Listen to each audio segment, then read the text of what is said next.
में हुई हिंसा का जिम्मेवार औरंगजेब टाइप के लोग हैं, जो अत्याचारी लोग हैं वो लोग हैं, जिन्हें देश से प्रेम नहीं है वो लोग हैं। इन लोगों का जबरदस्त व्यवस्था होगा, ये सोच भी नहीं सकते हैं जिन लोगों ने नागपुर में हिंसा किया है कि इनका कितना दुर्गति होने वाला है। बताया जा रहा है कि एक फिल्म आई है छावा, इसके बाद से ही औरंगजेब पर विवाद शुरू हो गया। औरंगाबाद का नाम जो है, जब शिवसेना और भारतीय जनता पार्टी की सरकार थी महाराष्ट्र में पिछली बार, उसी समय बदल दिया गया। जो आक्रमणकारी जो है दूसरे देश से आके भारत में आक्रमण करके जो है वो लोग इतने दिन राज किए, अत्याचार किए, उनका कब्र जो है भारत में नहीं होना।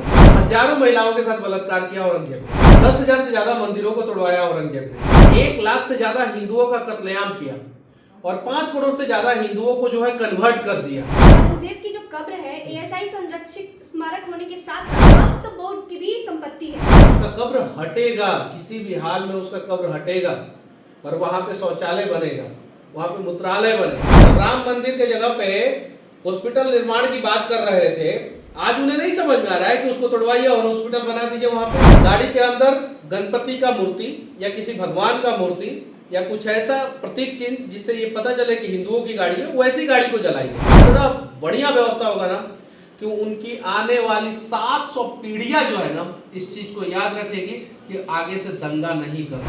महाराष्ट्र के नागपुर में हुई हिंसा के बाद तनाव बना हुआ है, इसी को लेकर जमकर राजनीति हो रही है। हमारे साथ इस वक्त बातचीत के लिए मौजूद है बीजेपी के युवा नेता मनीष कश्यप जी। नमस्कार, मेरा नाम है महिमा सिंह और आप देख रहे हैं सच टॉक्स। मनीष जी, नागपुर में हुई हिंसा का जिम्मेदार कौन है? देखिए, नागपुर में हुई हिंसा का जिम्मेवार औरंगजेब टाइप के लोग हैं, जो अत्याचारी लोग हैं वो लोग हैं, जिन्हें देश से प्रेम नहीं है वो लोग हैं, ओवैसी के समर्थक हैं और जो भारत को अलग अलग भागों में बांटना चाहते हैं, टुकड़ों में बांटना चाहते हैं, वैसे लोग हैं, देशद्रोही लोग हैं। और इन लोगों का जबरदस्त व्यवस्था होगा, ये सोच भी नहीं सकते हैं जिन लोगों ने नागपुर में हिंसा किया है कि इनका कितना दुर्गति होने वाला है। बताया जा रहा है कि एक फिल्म आई है छावा, इसके बाद से ही औरंगजेब पर विवाद शुरू हो गया है। देखिए, छावा फिल्म तो 14 फरवरी 2025 को रिलीज हुई, लेकिन औरंगाबाद का नाम जो है, जब शिवसेना और भारतीय जनता पार्टी की सरकार थी महाराष्ट्र में पिछली बार, उसी समय बदल दिया गया था।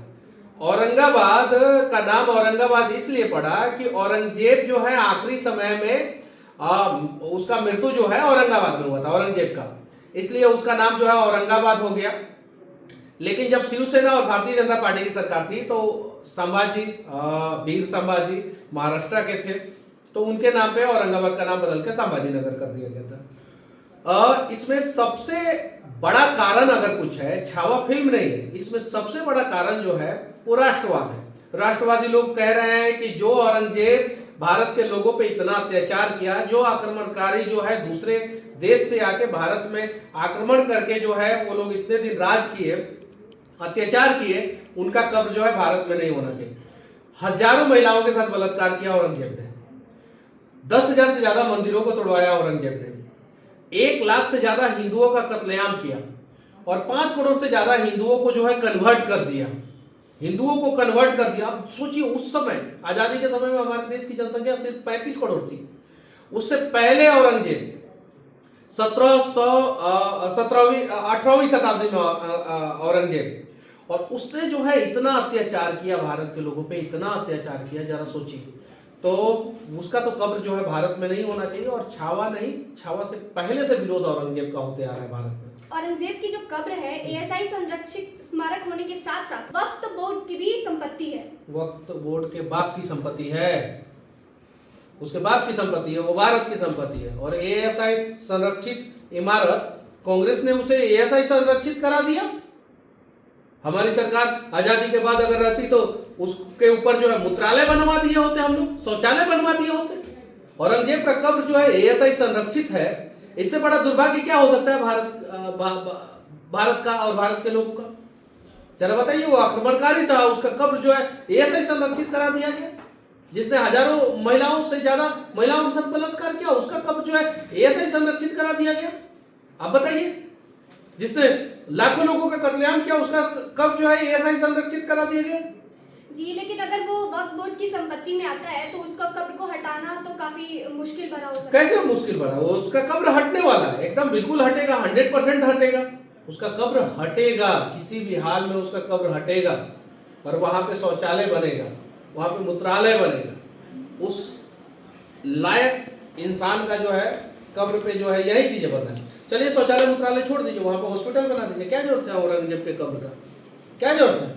जब राम मंदिर के जगह पे हॉस्पिटल निर्माण की बात कर रहे थे, आज उन्हें नहीं समझ में आ रहा है कि उसको तोड़वाइए और हॉस्पिटल बना दीजिए, वहां पे स्कूल बना दीजिए, यूनिवर्सिटी बना दीजिए, वहां पे तो बनना चाहिए। नागपुर में जो हिंसा हुआ, महाराष्ट्र में लोग जो है गणपति की पूजा करते हैं और बांग्लादेशी और रोहिंग्या नागपुर में जो है अपना अड्डा बना रहे हैं। क्यों? क्योंकि नागपुर जो है आरएसएस का हेडक्वार्टर है नागपुर, अब बीजेपी की सरकार है, जो सीएम है महाराष्ट्र के वो भी नागपुर के हैं। इस वजह से जो है बहुत सारे रोहिंग्या और बांग्लादेशी जो है ना वहां पे डेमोग्राफी चेंज करने के लिए टारगेट कर रहे हैं। मुंह पे सबके मास्क था। नागपुर में जहां पे हंगामा हुआ है वहां के लोग बोल रहे हैं कि कोई भी लोकल आदमी नहीं था, लोकल आदमी नहीं था यानी बाहर से आया था। जितने भी गाड़ी को तोड़ा गया या जलाया गया, वो गाड़ी पे देखा गया कि गाड़ी के अंदर जो है, गाड़ी में तो चारों तरफ से कांच होता है, वो सब चीज दिख जाता है। गाड़ी के अंदर गणपति का मूर्ति या किसी भगवान का मूर्ति या कुछ ऐसा प्रतीक चिन्ह जिससे ये पता चले कि हिंदुओं की गाड़ी है, वैसी गाड़ी को जलाई गई। नेशनल मीडिया पे ये सारी चीजें, सारी जानकारी है, सोशल मीडिया पे ये सारी जानकारी है। इस प्रकार से टारगेट क्यों किया गया? बीएचपी और बजरंग दल का जो है वहां पे कार्यक्रम था, एक विरोध मार्च था, औरंगजेब के खिलाफ विरोध मार्च था। किसी ने अफवाह फैला दिया, कोई देशद्रोही ने अफवाह फैला दिया कि वहां पे कुरान नामक एक ग्रंथ है, उस ग्रंथ को जलाया गया, जबकि ऐसा कुछ नहीं है। पुलिस बोल रही है ऐसा कुछ नहीं है, उस कार्यक्रम का वीडियो रिकॉर्डिंग है, वहां पे जो है ऐसा कुछ नहीं दिख रहा है। औरंगजेब का पुतला जलाया गया और औरंगजेब के पुतले से इन्हें इतना प्यार है कि नागपुर में दंगा फसाद फैला दिए।